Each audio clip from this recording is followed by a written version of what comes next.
Hello everyone. Welcome to सरकारी। आज हम चर्चा करेंगे 28 जनवरी के न्यूज़पेपर पर। पीएम मोदी को chair of Paris AI summit. What on the agenda. जब हम बात करते हैं कि क्या इस चीज़ के बेनिफिट होंगे या फिर क्या इस चीज़ के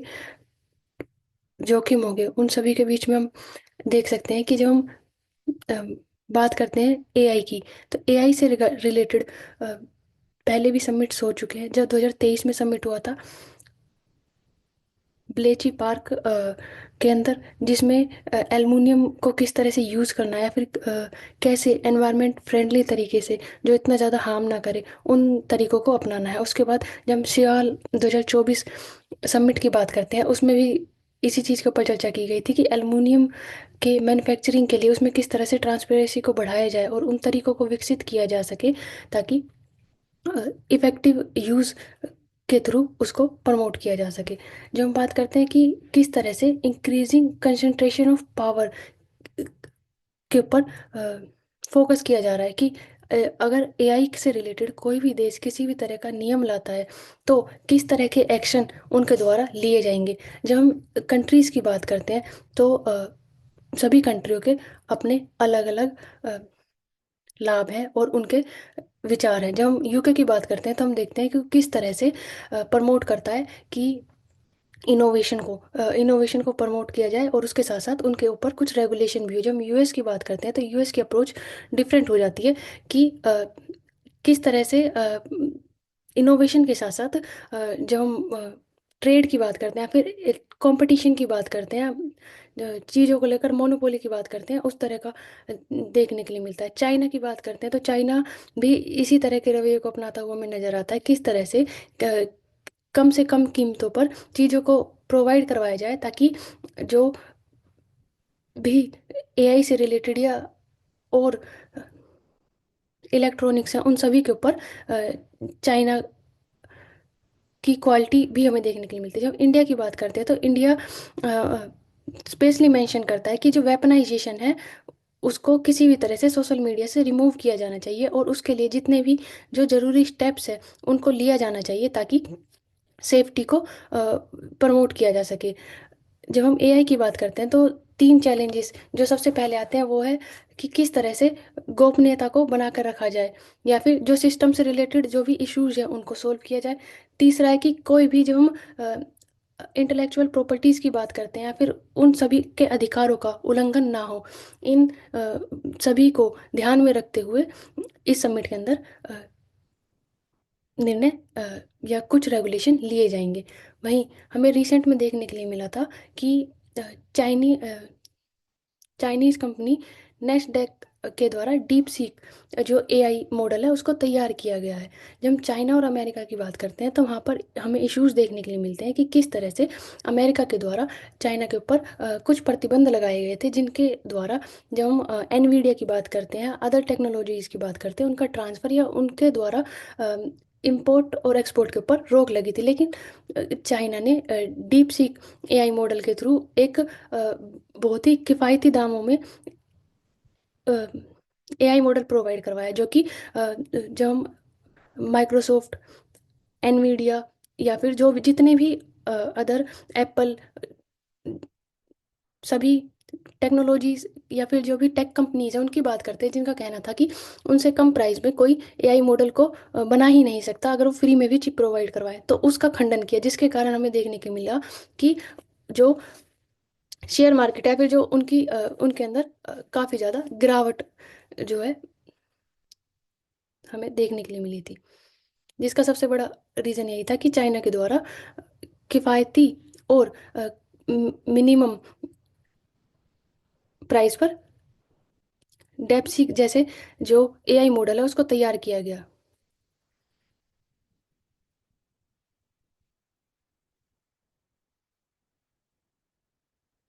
हाउ लीबिया लोबे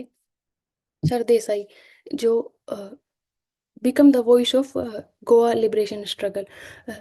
अभी हाल ही में पद्मश्री पुरस्कार को के द्वारा सम्मानित किया गया है। तो जब हम बात करते हैं लीबिया लोबे की, उनको 25 मई उनको पद्मश्री पुरस्कार से सम्मानित किया गया है,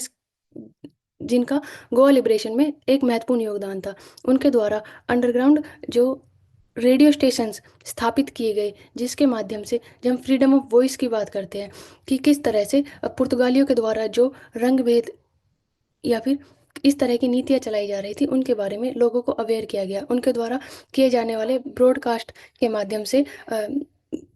गोवा और दमन द्वीप को कनेक्ट किया गया। वहाँ पर भी इस तरह के स्टेशंस को स्थापित किया गया ताकि जो अवेयरनेस या फिर जो ज़रूरी समाचार है वो लोगों तक पहुँच सके। उनके द्वारा बताया गया कि किस तरह से इन स्टेशंस को संचालित करने के लिए उन्हें एक जंगल में अकेले रहना पड़ता था, जो कि युद्ध के मैदान से भी अधिक पीड़ादायी था। तो उन सभी योगदान को देखते हुए जब पुर्तगालियों के द्वारा गोवा को छोड़ा गया, उसके बाद उन्होंने स्टेशन के माध्यम से उन सभी महत्वपूर्ण मैसेजों को सभी तक पहुंचाया।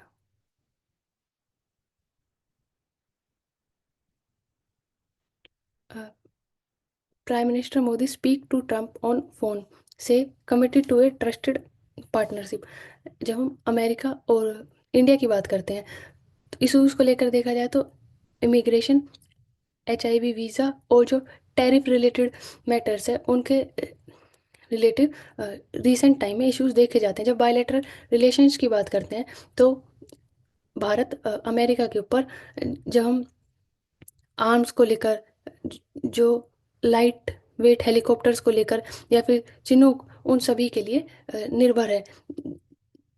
जिसके माध्यम से भारत और अमेरिका के बीच में ट्रेड देखा जाता है। इसके अलावा जब हम टैरिफ की बात करते हैं, डोनाल्ड ट्रंप के द्वारा अपनाई जाने वाली पॉलिसीज के रिगार्डिंग टैरिफ से रिलेटेड इश्यूज देखने के लिए मिल सकते हैं, जिसके कारण उन सभी कंट्रीज के ऊपर US के द्वारा टैरिफ को बढ़ा दिया गया है, जिनसे उनके इंपोर्ट और एक्सपोर्ट को इफेक्ट होता है। जब हम HIV वीज़ा की बात करते हैं तो उसमें देखने के लिए मिलता है कि किस तरह से जो भारतीय इंडिया से अमेरिका में जाते हैं, फिर वहाँ पर स्टूडेंट्स रिलेटेड काम करते हैं, तो उनको प्रोवाइड किया जाता है। उसके रिगार्डिंग भी अमेरिका के द्वारा कि किस तरह से जो स्किल्स इंडियंस या फिर जो किसी भी कंट्री के रहने वाले व्यक्ति हैं, वो अमेरिका में आ सकते हैं और वहाँ उनको स्किल सिखा सकते हैं, उनके लिए वीज़ा प्रोवाइड किया जाएगा। इमिग्रेशन से रिगार्डिंग भी इसको डिवाइड किया जा सकता है। जब हम रिफ्यूजीज़ की बात करते हैं और असाइलम की बात करते हैं, या फिर जब हम इलीगल रिफ्यूजीज़ की बात करते हैं, तो अलग अलग तरह से अमेरिका के द्वारा उसको कैटेगराइज किया गया है। तो रिसेंटली अमेरिका के द्वारा मैन और वुमेन सिर्फ दो ही जेंडर होंगे, इस तरह से एक इसको भी माना गया था। तो इनके क्या बेनिफिट और प्रॉफिट होंगे या प्रोज और कॉन्स के बारे में, और भारत और अमेरिका के ऊपर के रिश्तों के ऊपर पड़ने वाले जो भी डिफरेंसेस होंगे, उनके बारे में चर्चा की जा सकती है।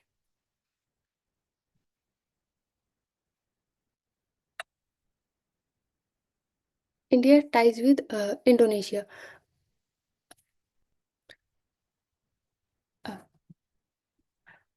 इंडोनेशिया और इंडिया के द्वारा जब हम आसियान की बात करते हैं तो बांगडू सम्मेलन में 1961 में नॉन अलाइनमेंट मूवमेंट को भी स्टार्ट किया गया था। इसके अलावा आसियान की बात करते हैं तो सिंगापुर के बाद इंडोनेशिया सेकंड ऐसी कंट्री है जिसके साथ भारत का सबसे ज़्यादा ट्रेड किया जाता है। जब हम देखते हैं कि कोल्ड वॉर के टाइम पीरियड के टाइम पर जब इंडोनेशिया का झुकाव चाइना और पाकिस्तान की तरफ देखने के लिए मिलता, उस समय में भारत और इंडोनेशिया के रिलेशनशिप के अंदर डिफरेंसेस देखने के लिए मिलते हैं। लेकिन जो लुक ईस्ट पॉलिसी जो कि लाई गई, और उसके बाद प्रधानमंत्री नरेंद्र मोदी जो द्वारा लाई गई पॉलिसीज के बाद काफ़ी डिफरेंसेस देखने के लिए मिले हैं। जब हम साथ की बात करते हैं कि भारत और इंडोनेशिया किन किन चीज़ों के ऊपर साथ में कार्य कर सकता है, तो जब हम हिंद महासागर क्षेत्र की बात करते हैं कि उसकी सुरक्षा की बात करते हैं, किस तरह से जो अभ्यास है जो नौसेना के बीच में किए जाते हैं उनको लेकर, जिससे कि हिंद महासागर में होने वाले जो भी टेररिज्म है या तस्करी से रिलेटेड और जो इन सभी चीज़ों को रोका जा सके। इसके अलावा हिंद प्रशांत क्षेत्र में जो भारत इंडोनेशिया समुद्री सहयोग दृष्टिकोण को साझा करता है, उन सभी चीज़ों को भी प्रमोट किया जा सकता है। एक्ट ईस्ट नीति के तहत जो महासागर के अंदर पहल की गई है, ताकि अ, उसके अंदर निगरानी को बढ़ाया जा सके, एक दूसरे के साथ तालमेल को बढ़ाया जा सके। और जब हम बात करते हैं वेस्ट की, तो किस तरह से भारत निर्यात के माध्यम से ईस्ट एशिया के साथ भी जुड़ सकता है, उन सभी पहलों को भी खोला जा सकता है। किस तरह से भारत निर्यात को बढ़ा सकता है। जब हम व्यापार में फ्री ट्रेड एग्रीमेंट की बात करते हैं, तो यूरोप के साथ या अदर कंट्रीज के साथ ही किए जाते हैं, तो उन्हीं समझौतों को जो एशियाई दक्षिण एशियाई देश है उनके साथ बढ़ाया जा सकता है। इसके साथ साथ जब हम फोन पे की बात करते हैं या जिनके साथ नो कंट्रीज में यूज़ किया जाता है, उनमें साउथ एशियन कंट्रीज को बढ़ाया जा सकता है, जिसके साथ साथ रुपी का इंटरनेशनलाइजेशन बढ़ेगा और रुपी स्ट्रांग होगा। या फिर जब हम डॉलर के ऊपर डिपेंडेंसी देखते हैं, उसको कम किया जा सकता है, ट्रेड के लिए हो या अ,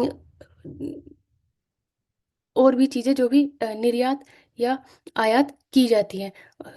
इसके अलावा फोर्थ चीज़ है कि समुद्री के ऊपर जो कंट्रोल है, या फिर किस तरह से जब हम चाइना की बात करते हैं, तो उनकी जो मोतियों की माला या फिर जो ट्रेड रूट उनके द्वारा बनाया जा रहा है, उसके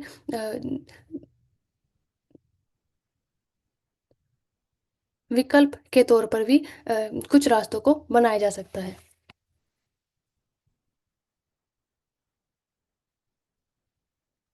इन Orissa, coal dust is clogging leaves, blocking carbon uptaking. अगर हम बात करते हैं 1900 की, तो उस टाइम पर ब्रिटेन ब्रिटिशर्स द्वारा एक रेल लाइन निर्माण करने के लिए, जो कि बंगाल नागपुर रेल लाइन के लिए कार्य शुरू किया गया था, जिसमें झारखंड उड़ीसा के झारसुगुड़ा एरिया में जो कोल है वो मिला, जिसके अंदर से अ, जो कोल प्रोड्यूस हुआ वो 15 मिलियन टन कोल प्रोड्यूस किया जाता है। जब हम इंडिया की बात करते हैं, तो इंडिया लार्जेस्ट कोल प्रोड्यूसर और उसको यूज़ करने वाला कंज्यूमर है। चाइना भी सेकंड नंबर पर आता है। तो किस तरह से जब हम कंपेयर करते हैं कि जो कोयले की खदान होती है, खान होती है, उनके अंदर कोयले का खनन किया जाता है, जिसकी वजह से कम पोल्यूशन होता है। लेकिन जब लैंड के ऊपर ही खनन प्रक्रिया की जाती है, तो उसकी वजह से अत्यधिक पोल्यूशन होता है। उनके ऊपर से जो भी धूल के कण होते हैं, वो जो वहाँ के आसपास के प्लांट्स हैं उनके ऊपर बैठ जाते हैं, जिसकी वजह से जो उनकी ऑक्सीजन और कार्बन डाइऑक्साइड कंज्यूम करने की, एक्सचेंज करने की जो क्षमता है, उसको कम कर देते हैं, जिसके कारण जो वाटर वेपराइजेशन है उसको भी इफेक्ट होता है, और जो फोटोसिंथेसिस है वो भी क्रिया में भी डिफरेंस देखने के लिए मिलता है। जब हम देखते हैं कि किस तरह से ये 2 से 3% या 3 ग्राम लेस कार्बन का जो है ऑब्जॉर्व करते हैं। जब हम परसेंटेज की बात करते हैं वो बहुत कम है, लेकिन जब लार्ज एरिया के ऊपर इसको देखा जाए कि किस तरह से जो कोल माइन है वो अपने एरिया के 30 किलोमीटर आसपास तक के एरिया को कवर करती है, और वहाँ पर डिफरेंस उसके इफेक्ट फैलते हैं, तो उसकी वजह से होने वाले इतने बड़े स्तर पर जो कि जब हम क्लाइमेट चेंज की बात करते हैं उसको अत्यधिक प्रभावित करेंगे। किस तरह से जो प्लांट्स के द्वारा एक इको सिस्टम के अंदर बैलेंस बनाए रखता है, वो चीज़ इफेक्ट होगी, जिसकी वजह से एनवायरनमेंट के ऊपर ज़्यादा प्रभाव पड़ेगा।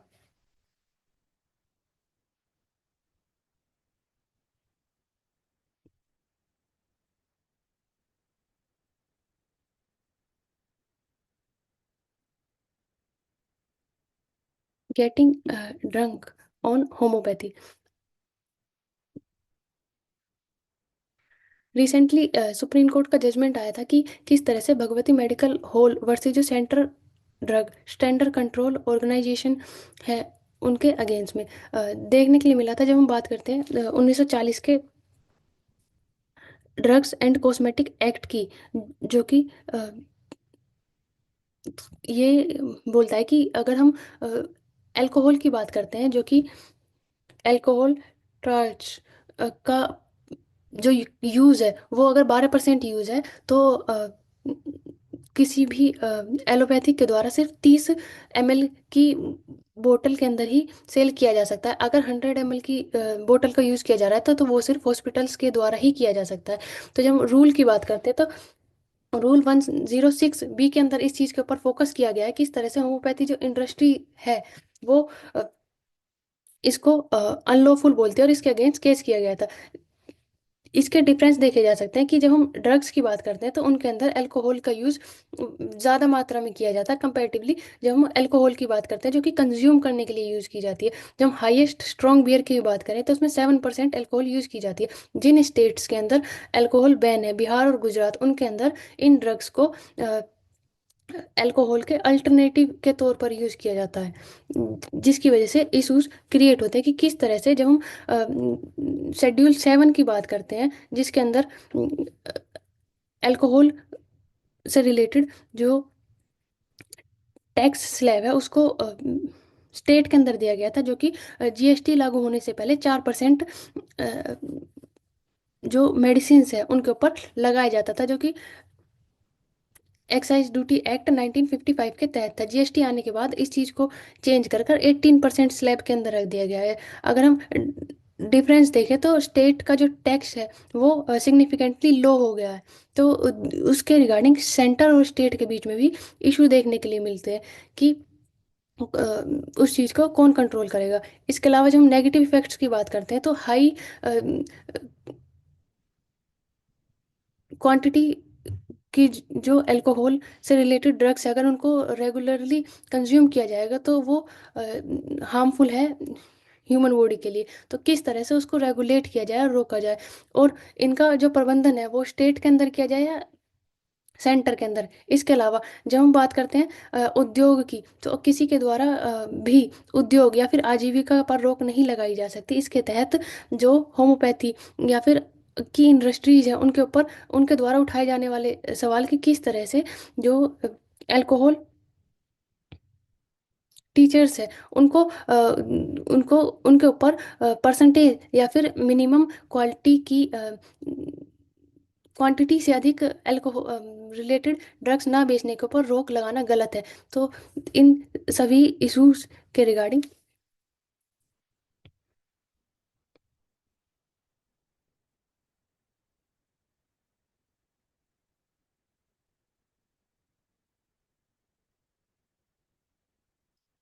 जजमेंट में कहा गया था कि किस तरह से गवर्नमेंट के द्वारा जो लॉ है उनको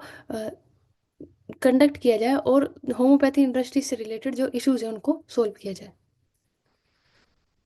the union budget as turning point for climate change,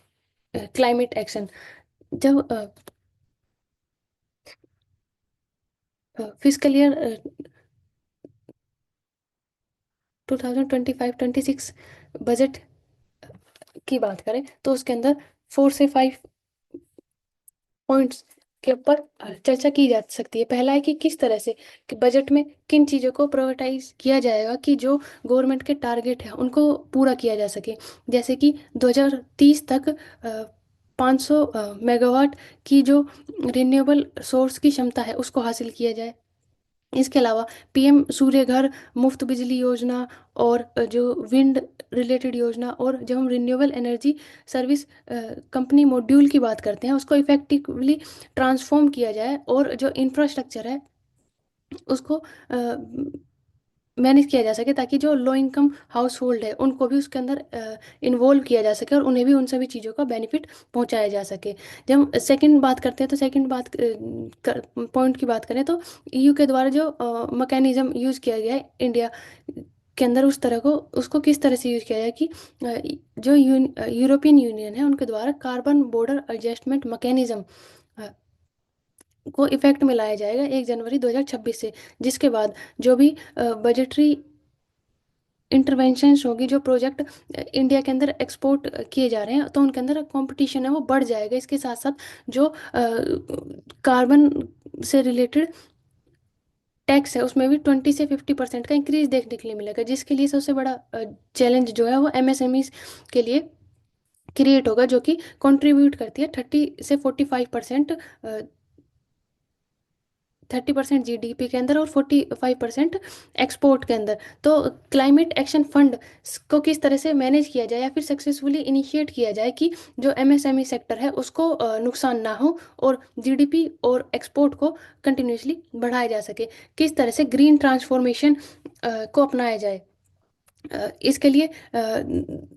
circular economy को प्रमोट किया जा सकता है, जिसके तहत जब हम ऑफ रीयूज़ की बात करते हैं, जिसमें कि अगर जिसको प्रॉपरली यूज़ किया जाए तो इंडिया 2050 तक 40 लाख करोड़ रुपए का प्रॉफिट और 44%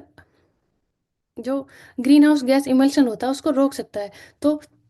सर्कुलर इकोनॉमी को किस तरह से बढ़ाया जाए, उनके जो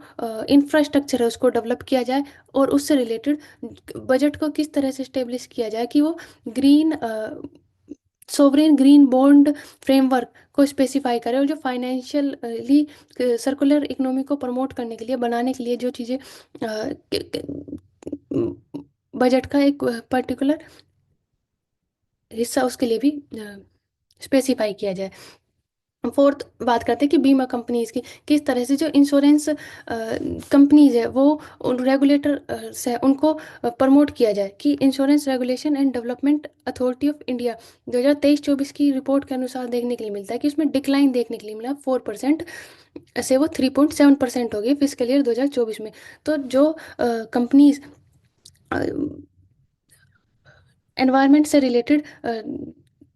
जो पॉलिसीज लाती है या फिर जो उनसे रिलेटेड इनिशिएटिव्स को स्टार्ट करती है, डिजास्टर मैनेजमेंट को किस तरह से प्रोटेक्शन प्रोवाइड करती है, उनके लिए स्पेसिफिक प्रबंध होना चाहिए, किस तरह से जीएसटी रेट में प्रीमियम प्रोवाइड किया जा सकता है, उसको कम किया जा सकता है, उनको बेनिफिट प्रोवाइड किया जा सकता है, ताकि वो इन चीज़ों को और ज़्यादा प्रमोट करें और जो ग्रीन फाइनेंसिंग है उसको बढ़ाया जा सके। फाइनली हम डिस्कस कर सकते हैं कि जब इंडिया किस तरह से फंडिंग को प्रमोट करे कि फाइनेंशियल सपोर्ट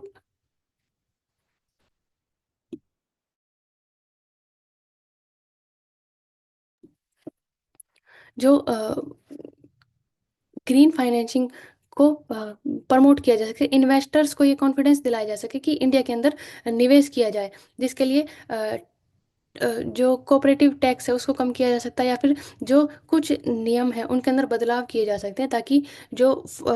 इन्वेस्टमेंट का जो तरीका है उसको सरल किया जा सके, और 2030 तक का और 2070 तक का नेट जीरो कार्बन टारगेट को टारगेट को अचीव किया जा सके।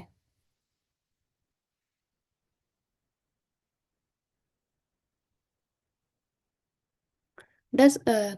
काव urine have anti infection properties. तो आईआईटी मद्रास के डायरेक्टर के द्वारा कहा गया था कि काव यूरिन के अंदर एंटी फंगल, एंटीबायोटिक और एंटी प्रॉपर्टीज है, जो कि एज अ मेडिसिन के तौर पर यूज़ की जा सकती है, जो कि एंटी इन्फेक्शन प्रॉपर्टीज है। उनके बाद इसके अंदर पेप्टाइल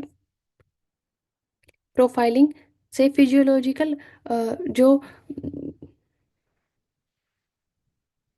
बायो एक्टिव प्रॉपर्टीज़ है वो मिलती है, जो कि पब्लिश किया गया था 2021 में जर्नलिज्म साइंटिफिक रिपोर्ट के अकॉर्डिंग। इसी के ऊपर recently Indian institute of science Bengaluru के द्वारा द हिंदू को मेल के थ्रू बताया गया कि किस तरह से गाय के यूरिन के अंदर जो हार्मफुल बैक्टीरिया है वो भी मिलते हैं। किसी का भी उसको कंज्यूम करना वो हार्मफुल हो सकता है, क्योंकि 14 टाइप के हार्मफुल बैक्टीरिया उनके अंदर पाए जाते हैं।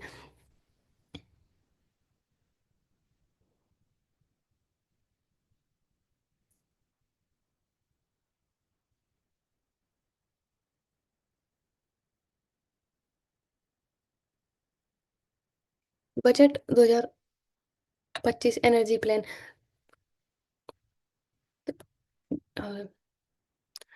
देख सकते हैं किस तरह से, जो कि अनाउंसमेंट है पास्ट 5 बजट के अंदर की गई थी। 2022 से 23 की बात करें तो एलोकेशन किया गया था 19,500 करोड़ का प्रोडक्शन लिंक इनिशिएटिव के लिए, जो कि हाई इफेक्टिव सोलर मॉड्यूल्स और 4 पायलट प्रोजेक्ट को लिए, ताकि कोल गैसिफिकेशन और जो कंजर्वेशन ऑफ कोल है उनको केमिकल इंडस्ट्रीज के अकॉर्डिंग। उसके बाद 2023 और 4 की बात करें तो 3,760 करोड़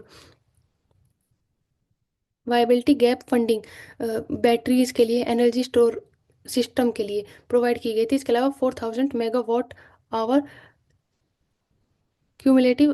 कैपेसिटी के लिए। इसके अलावा जो लद्दाख के अंदर एनर्जी ग्रिड इनिशिएटिव के लिए 20,700 करोड़ का लेआउट प्रोवाइड किया गया था। 2024 और 5 की बात करें तो one initial capacity of 1 gigawatt of शेरन विंड पावर के लिए रूफटॉप सोलर स्कीम टारगेट की गई थी, जिसमें 10 मिलियन हाउस होल्ड को प्रॉफिट पहुंचाया जा सके। जब इनिशिएटिव की बात करते हैं तो फिजिकल सपोर्ट के थ्रू अडॉप्ट किया गया था ग्रीन हाइड्रोजन को, ताकि कार्बन कैप्चर किया जा सके और यूटिलाइज किया जा सके रिसोर्स को। इसके अलावा ग्रीन एमएसएमई पॉलिसी सपोर्ट की गई थी, ताकि स्मॉल बिजनेस से रिलेटेड जो सस्टेनेबल ऑपरेटिव्स और जो ग्रीन पावर्स हैं उनको प्रमोट किया जा सके। Initiative to support domestic manufacturing of battery composition. जब हम काबिल की बात करते हैं, उनके द्वारा जो रेयर अर्थ मेटल्स है उनके लिए रिसर्च की जाती है, और उसके अलावा जो अदर कंट्रीज़ के साथ जो इनिशिएटिव्स हैं उनको स्टार्ट किया जाता है, जैसे कि रिसेंटली ऑस्ट्रेलिया के द्वारा और अफ्रीका की कुछ कंट्रीज के साथ काबिल के द्वारा इनिशिएटिव लिए गए थे। क्योंकि जब हम बैटरीज की बात करते हैं तो उनके अंदर लिथियम आयन बैटरी का यूज़ किया जाता है। तो लिथियम रेयर अर्थ मेटल है, और बहुत ज़्यादा एक्सपेंसिव होने के कारण अ, किस तरह से अल्टरनेटिव सोर्स को खोजा जाए और उनकी लाइफ साइकिल को बढ़ाया जा सके। इसके अलावा जब हम बात करते हैं कि उनके प्रोसेस होने में और बनने में जो कार्बन क्रिएट होता है उसको किस तरह से रोका जाए, ताकि पूरी तरह से ग्रीन एनर्जी या फिर रिन्यूएबल एनर्जी की बात करते हैं जब हम उसको प्रमोट किया जा सके। जो exception of power transmission capacity है उसको बढ़ाया जा सके। हाई लोकेशन ऑफ पीएम सूर्य घर योजना, ताकि 300 वोट एनर्जी फ्री में प्रोवाइड की जा सके। न्यूक्लियर एनर्जी की बात करते हैं, उसका यूज़ 1% अप्रोक्स 1 to 3% किया जाता है। उसको किस तरह से बढ़ाया जाए ताकि रिन्यूएबल एनर्जी को प्रमोट किया जा सके, नॉन फॉसिल फ्यूल सोर्स को यूज़ किया जा सके।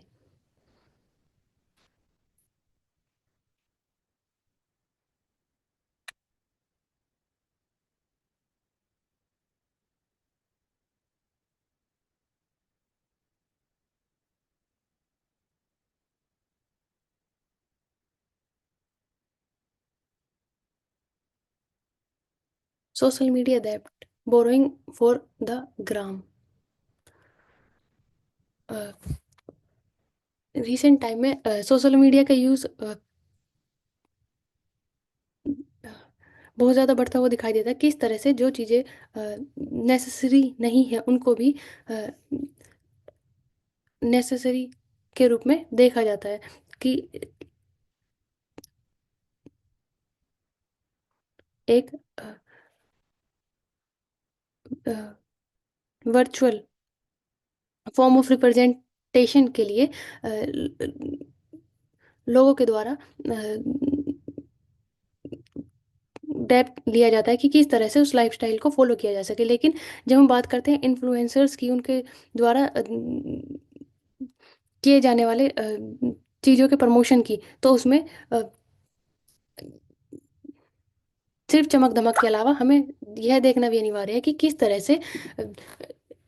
उनके द्वारा प्रमोट किए जाने वाली चीज़ें के थ्रू उनको प्रमोशन किया जाता है कि जब हम बात करते हैं किसी भी कंट्री में बढ़ने वाले टूरिज्म की अ, और एक वे ऑफ लाइफस्टाइल की, उसको इस तरह से रिप्रेजेंट किया जाता है कि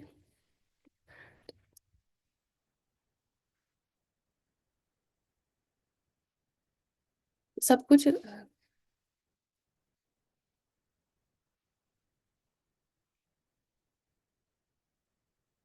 नेसेसरी है, या फिर किस तरह से उन चीज़ों को अफोर्ड किया जा सकता है, लोन लेकर भी, क्रेडिट कार्ड्स के थ्रू भी, या फिर जिन चीज़ों की ज़रूरत नहीं है उन चीज़ों के बाद भी। इसी तरह की चीज़ें जो कि वास्तविक और आभासी दुनिया में फ़र्क करने की ज़रूरत है। जब हम रिसेंटली देखने के लिए मिला था कि इन्फ्लुएंसर के द्वारा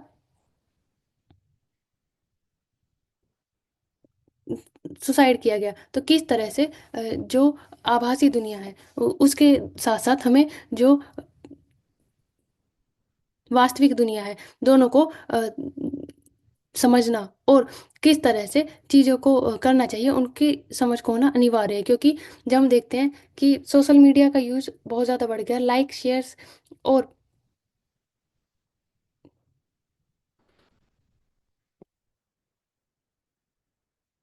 के बढ़ते इस जाल को किस तरह से रोका जा सकता है, और कैसे ये प्रेजेंट जनरेशन और आने वाली जनरेशन को इफ़ेक्ट करता है, तो उसको रोका जा सके। कंज्यूमरिज्म और जो कंजम्पशंस है उनके बीच में डिफरेंस करना अनिवार्य है कि कितनी चीज़ों की ज़रूरतें हैं और जिन चीज़ों की ज़रूरतें नहीं है उनको किस तरह से रोका जाए। अत्यधिक महंगी चीज़ों का दिखावा करना, या फिर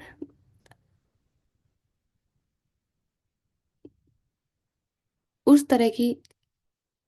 जीवन शैली को अपनाने के लिए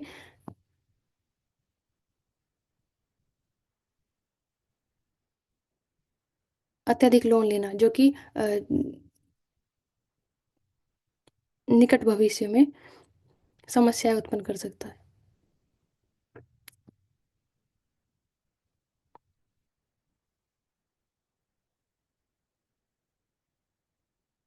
move in line with 2021 policy, 9 इल CPS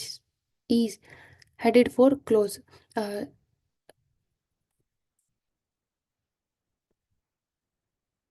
भारत सरकार के द्वारा न्यूनतम हस्तक्षेप और जब हम निजीकरण की पॉलिसी की बात करते हैं वो अपनाई गई थी, लेकिन अ, यहाँ देखा गया किस तरह से NTC के द्वारा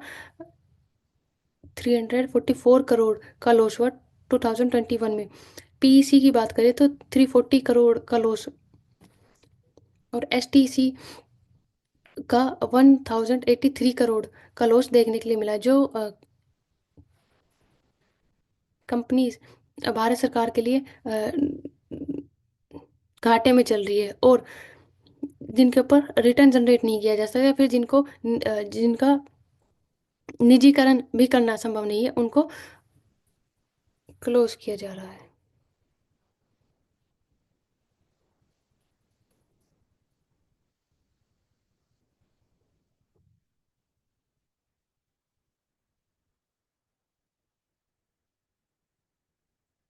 अ, क्योंकि जब हम कंपनीज की बात करते हैं तो textile firm BIC operators, woollen mills, इन सभी का जो एक्सपेंडिचर है वो गवर्नमेंट के ऊपर आता है, जिसकी वजह से इकोनॉमी इफेक्ट होती है। तो पीएससी पॉलिसीज के तहत इनको बंद किया जा रहा है।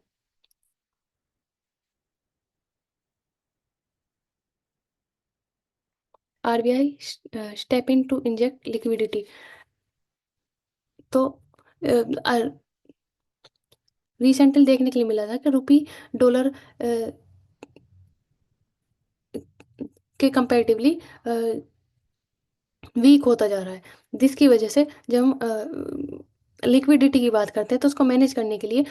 आरबीआई के द्वारा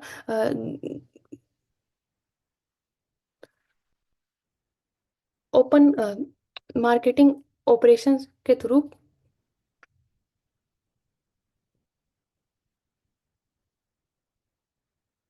जो गवर्नमेंट सीलिंग्स है या सिक्योरिटीज है उनको परचेज किया जाता है, अ, ताकि मनी सप्लाई या फिर जो शॉर्ट टर्म इंटरेस्ट रेट है इकोनॉमी का उसको स्टेबल किया जा सके। और जो बैंकिंग बाय सिक्योरिटीज है उनको उनके थ्रू इंजेक्ट मनी को इंजेक्ट किया जाता रहे, ताकि जो करेंसी का फ्लो है वो कंटिन्यूअसली बना रहे।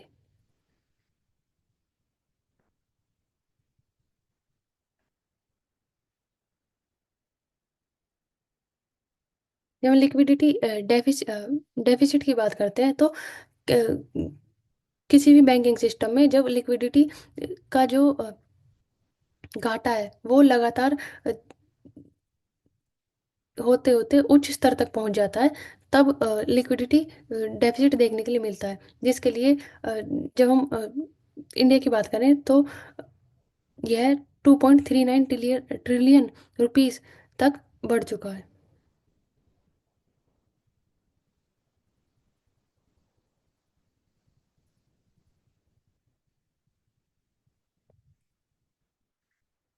Government put privatisation plan of 9 state running firm on hold.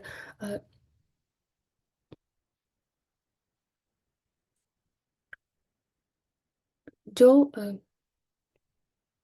कंपनियां गवर्नमेंट के लिए बहुत ज़्यादा प्रॉफिटेबल नहीं होती उनको प्राइवेटाइजेशन के थ्रू और उनके अंदर एक limited amount of fund provide करवाकर उनको फिर से रिस्टार्ट करने के लिए या फिर किस तरह से उनको उनके रीजनरेशन के लिए गवर्नमेंट के थ्रू इनिशिएटिव किए जाते हैं। जब हम प्राइवेटाइजेशन की बात करें तो अब तक 4 साल में पॉलिसी आने के बाद 3 ही ऐसे सक्सेसफुल प्राइवेटाइजेशन है जो कि हो पाए, जो कि एयर इंडिया, नीलांचल अ, इस्पात निगम और एरोस्पेस निगम। इसके अलावा जब हम बात करते हैं कि किस तरह से पवन हंस जो कि एक हेलीकॉप्टर ऑपरेटर्स से रिलेटेड कंपनी है उसके फिर से स्टार्ट करने के लिए, ताकि रिवाइव किया जा सके, गवर्नमेंट के द्वारा प्लान किया गया और इन्फ्यूज किया गया 230 मिलियन डॉलर्स से लेकर 350 मिलियंस तक, ताकि फिर से उसको रिवाइव किया जा सके। प्राइवेटाइजेशन को 3 अलग अलग स्तर पर भारत सरकार के द्वारा किया जाएगा, जो कि जब हम प्राइवेटाइजेशन 2.0 की बात करते हैं उसके अंदर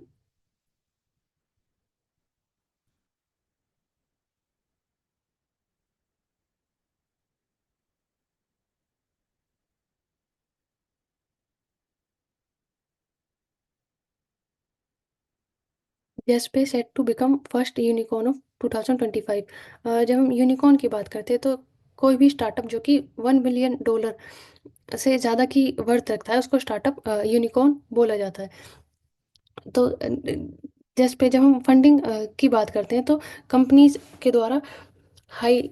एंडेड कंपटीशन होने के बाद भी उन्होंने अपना पेमेंट स्पेस बनाया है, जैसे कि फ़ोन पे गेटवे, फ़ोन पे,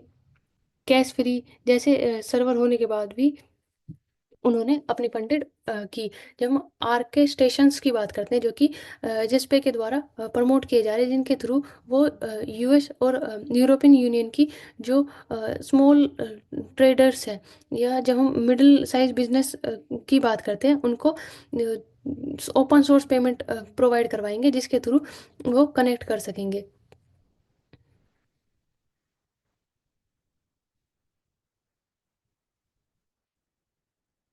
that's all for today. Thank you for watching. Like share subscribe to सरकारी।